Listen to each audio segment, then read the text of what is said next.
बिस्मिल्लाहिर्रहमानिर्रहीम। अज़ीज़ तलबा व तालिबात, अस्सलामु अलैकुम। बेटा मैं हूँ आपकी उर्दू की टीचर। जी मैं अपनी जमात पंजम के तलबा व तालिबात से मुखातिब हूँ। कैसे हैं बेटा आप सब? उम्मीद है आप सब खैरियत से होंगे और अपना काम तवज्जो से और बाकायदगी से कर रहे होंगे।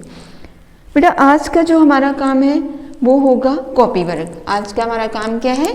कॉपी वर्क होगा। कॉपी वर्क में हम क्या करेंगे, मैं आपको सबक का नाम सब चीज़ें बता दूंगी और आपने अपनी कॉपीज़ को रेडी कर लें। आपके आज के काम में हमें क्या चाहिए? आपकी कॉपीज़, और कॉपीज़ पे जो लिखने वाली आपकी पेंसिल शार्पनर रेजर, ठीक है, ये सब चीज़ें तो आपको पता होती हैं।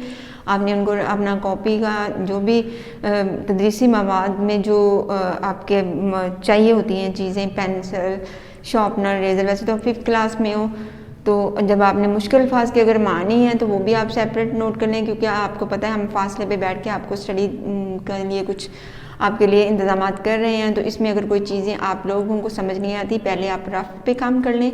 रफ पे करने के बाद फिर आप उसको नीट पे करें। डायरेक्ट आप नीट पे ना करें, पहले आप उसको एक दफ़ा रफ पे कर लिया करें। रफ पे करने के बाद वो भी आपके फ़ायदे की बात है कि आपको डबल टाइम पे जितनी दफ़ा आप लिखेंगे, जितनी दफ़ा आप काम करेंगे, आपको उतना ही याद हो जाएगा। ठीक है, चलिए आइए अपने काम का आगाज़ करते हैं। और अगर आपको किसी भी किस्म की कोई बात समझ नहीं आ रही तो इंशाल्लाह एक हमारा लाइव सेशन होगा जिसमें हम लोग कोशिश करेंगे कि आपके जो मसाइल हैं, आपके असबाक के हवाले से, आपकी तहरीर कॉपी वर्क के हवाले से आपने पहले से उनको नोट करके रखना है ताकि हम उनको आपको बता सकें। जी जमात पंजम के तलबा से मैं मुखातिब हूँ। बेटा मैं आपकी उर्दू की टीचर हूँ। उर्दू अलफ़ का काम हम करने जा रहे हैं। सबसे पहले आज मैं बता दूँ लेक्चर नंबर 6 है हमारा, कॉपी वर्क है। आज हम करेंगे सवाल जवाब। और सबक किसके सवाल जवाब करेंगे? नज़म एक गाय और बकरी के। कौन से सवाल जवाब करेंगे हम लोग? नज़म एक गाय और बकरी के। सवाल मैंने सारे ही आपको लिख दिए हैं।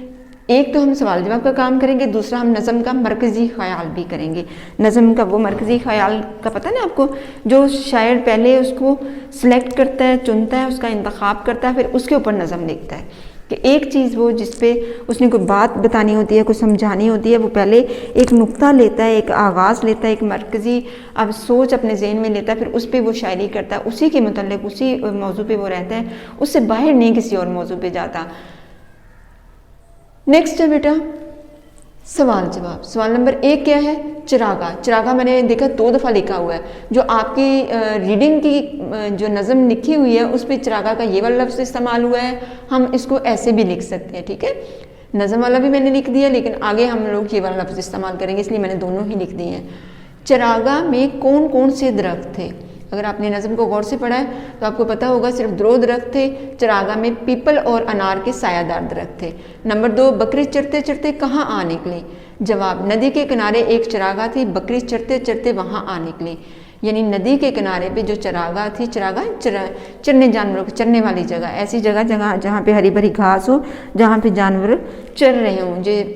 जो जानवर होते हैं ना, जो उसको चरिंद कहते हैं। उर्दू ज़बान में एक स्पेसिफिक ख़ास वर्ड इनके लिए इस्तेमाल होता है, चरिंद। यानी वो अपनी घास को क्या करते हैं? चरते हैं। वो तोड़ तोड़ के ना ज़मीन के साथ जो खाते भी हैं, घास जो डालते हैं उनको चारा खाते हैं, उनके जो खुराक होती है उनको चारा कहते हैं। तो चारा, चरागा, चरना, ये जानवरों से मुतल्लिक़ है। वो जानवर जैसे गाय, भैंस, बकरी, तो ये क्या अपनी खुराक जैसे खाते हैं, तो हम क्या करते हैं? चरते हैं। ये तो हो गया बेटा सवाल नंबर 1। सवाल नंबर 2 बहुत आसान सवाल है। नंबर 3, बकरी ने गाय को देखकर सबसे पहले क्या कहा? बकरी ने गाय को देखकर सबसे पहले झुककर सलाम किया, फिर वो गाय से मुखातिब हुई। यानी सबसे पहले बकरी ने क्या किया? गाय को झुककर अदब से सलाम किया, फिर वो उससे बातचीत करने के लिए बोली कि उससे मुखातब होना, उससे बात करने के लिए आगाज़ करना। नंबर 4 पे है नज़म एक गाय और बकरी के शायर का नाम लिखें।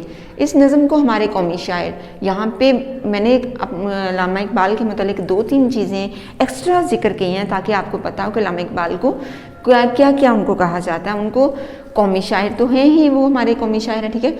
मुसव्विर पाकिस्तान, यानी पाकिस्तान का जो ख्याल था, एक आज़ाद मुस्लिम रियासत का जो तस्वर था, वो भी अल्लामा इकबाल ने ही हमें दिया था। शायर मशरक़, पूरे मशरक़ के जो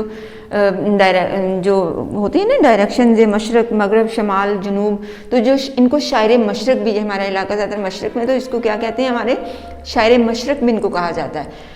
और डॉक्टर इस वजह से कहा जाता है बेटा, पीएचडी आप तो भी छोटे, जो आला से आला एजुकेशन जो होती है ना, उसमें जब इंसान पीएचडी कर लेता है तो फिर उसको डॉक्टरेट यानी डॉक्टर्स की डिग्री दी जाती है।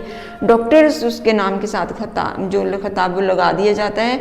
तो क्या है, शायर मशहूर डॉक्टर अल्लामा मोहम्मद इकबाल ने लिखा है। वैसे तो आपको पता है सबको, आप मुझे पता है आप सब जानते हैं अल्लामा मोहम्मद इकबाल, लेकिन ये 2-3 चीज़ें आपने एक्स्ट्रा मैंने मेंशन की हैं, कौमी शायर, मुसव्विर पाकिस्तान, शायर मशरक़, ठीक है, ताकि आपको इन बातों के बारे में नॉलेज हो, आपको हो कि जी हमारी अजीम शख्सियात, हमारे अजीम हीरो जो हैं, इनका कहाँ कहाँ पे मुकाम है, क्या क्या हम इनके हवाले में जानते हैं। तो इस हवाले से मैंने आपको ये बताया। नेक्स्ट आपके पास सवाल नंबर 5, इस नज़म से हमें क्या सबक मिलता है। ये नज़म हमने गाय और बकरी पढ़ी है, इससे हमें सबक क्या मिलता है। जवाब, इस नज़म से हमें सबक मिलता है कि हमें हमेशा दूसरों के एहसानात को याद रखना चाहिए, चाहे वो छोटे हों या बड़े, क्योंकि एहसान फरामोशी अच्छी आदत नहीं है।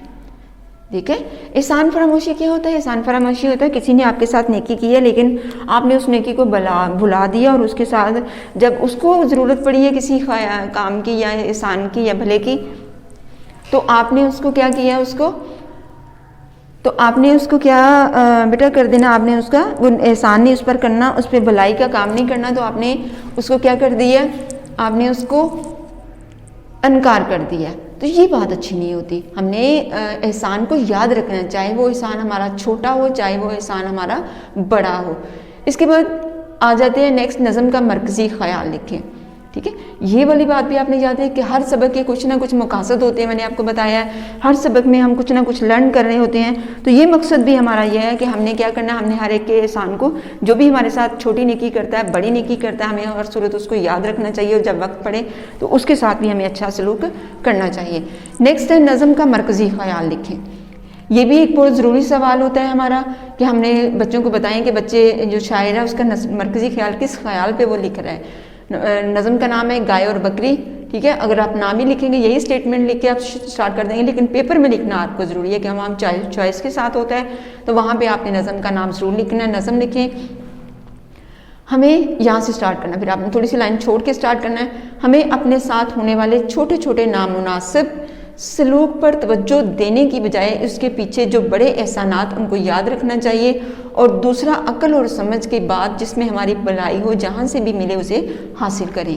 ठीक है, कितनी अच्छी ये चीज़ हमने देखा है कि अगर हमारे साथ कोई छोटी छोटी सी कोई कोताही हो जाती है, किसी से गलती से हो जाता है, या कोई जानबूझ छोटा हो उसका तो हमें क्या कर देना चाहिए, उससे भुला देना चाहिए, और उसके पीछे जो हमें बड़े एहसानात जो फ़ायदे होते हैं, बड़े एहसान होते हैं, उनको याद रखना चाहिए।